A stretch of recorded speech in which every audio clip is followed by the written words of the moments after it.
Sir ನಮಸ್ತೆ. ನಮಸ್ತೆ sir. Sir ನಿಮ್ಮ ಹೆಸರು? ಮಲ್ಲೇಶ್ ಸರ್. ಮಲ್ಲೇಶು. ಯಾವ ಊರು ಸರ್ ನಿಮ್ಮದು? ಇದೇ ಊರು ಸರ್, ಮಾನ್ವಿ. ಮಾನ್ವಿನಲ್ಲಿ. ಸೊ ಯಾವ ರೀಸನ್ಲಿಂದ ನೀವು ನಮ್ಮ ಕ್ಲಿನಿಕ್ ವಿಸಿಟ್ ಮಾಡಿದ್ದೀರಿ ಸರ್? ನಮಗೆ ಫಸ್ಟ್ ಎಲ್ಲ ಕತ್ತು ಬ್ಯಾನ್ ಆಗ್ತದೆ ಸರ್, ಫುಲ್ಲು ಕತ್ತು ಜಗ್ಗೆ ಬ್ಯಾನ್ ಆಗ್ತದೆ ಸರ್. ಓಕೆ. ನಾವು ಇದಕ್ಕೆ ಮುಂಚೆ ಅಲ್ಲೆಲ್ಲ ಹಾಸ್ಪಿಟಲ್ ಎಲ್ಲ ತೋರಿಸಿದ್ವಿ. ಹಾಂ ಓಕೆ ಸರ್. ಆದ್ರೆ ಏನು ಕಡಿಮೆ ಆಗಿಲ್ಲ ಸರ್. ಓಕೆ. ಇದಾದ್ಮೇಲೆ ಹಾಸ್ಪಿಟಲ್ ತಿರುಗಿದ ಮೇಲೆ ಮತ್ತೆ ಫಿಸಿಯೋಥೆರಪಿನೂ ಮಾಡಿಸಿದೆ ಸರ್. Okay sir. ಫಿಸಿಯೋಥೆರಪಿ ಮಾಡಿಸಿದ ಮೇಲೆ ಅದು ಮಾಡೋದನ್ನಷ್ಟೇ ಆರಾಮಿತ್ತು ಸರ್. ಓಕೆ. ಮತ್ತೆ ಅದೇ ಪೇನ್ ಆಗ್ತಿತ್ತು. ಓಕೆ. ಒಂದಿನ ನಿಮ್ದು ವಾಲ್ಮೀಕಿ ಸರ್ಕಲ್ಲಿ ನಾನು ಫ್ಲೆಕ್ಸಿ ನೋಡಿದೆ ಸರ್. ಫ್ಲೆಕ್ಸಿ ನೋಡಿದ್ರು? ಓಕೆ. ಫ್ಲೆಕ್ಸಿ ನೋಡಿ ಅದರ ನಂಬರ್ ನೋಡ್ಕೊಂಡು ನಂಬರ್ ಕಾಲ್ ಮಾಡಿ ನಿಮಗೆ ಬಂದಿದ್ದೆ ಸರ್ ಅಡ್ರೆಸ್ಗೆ. ಓಕೆ. ಈಗ ನಾನು 4 days ಮಾಡಿಸಿದ್ದೀನಿ. ಓಕೆ. ಎಲ್ಲ ಫುಲ್ ಕ್ಯೂರ್ ಆಗಿದೆ ಸರ್ ನನಗೆ. ಸೊ ಇವಾಗ ಎಷ್ಟು ಸೆಷನ್ಸ್ ಆಗಿದಾವೆ ಸರ್? ನಮ್ಮ 4 ಸೆಷನ್ಸ್ ಆಗಿದೆ. ಇವತ್ತು 4 ಸೆಷನ್. ಓಕೆ. ಮೊದಲು ಹೆಂಗಿತ್ತು ಸರ್ ಪೇನ್? ಸಿವಿಯರ್ ಇತ್ತಾ? ಫುಲ್ ಇತ್ತು ಸರ್. ಓಕೆ. ನಮ್ದಂತೂ ಆಲ್ಮೋಸ್ಟ್ 3 daysಗೂ ಒಂದ್ಸಲ, 2 daysಗೂ 3 days ಒಂದ್ಸಲ ಸೆಷನ್ ಮಾಡಿದ್ವಿ.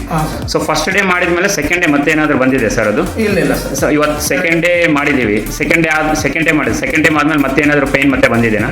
ಇಲ್ಲ ಸರ್. ಇವಾಗಿಲ್ಲ. ಸೊ ಇವಾಗ ಹೆಂಗಿದೆ ಸರ್? ಟೋಟಲ್ ಎಷ್ಟು ಪರ್ಸೆಂಟ್? 100%ನಲ್ಲಿ ಎಷ್ಟು ಪರ್ಸೆಂಟ್ ನಿಮ್ಮದು? 90% ಕ್ಲಿಯರ್ ಆಗಿದೆ. 90% ಕ್ಲಿಯರ್ ಆಗಿದೆ. Okay, great sir. Thank you so much for your review sir. ನಮಸ್ತೆ.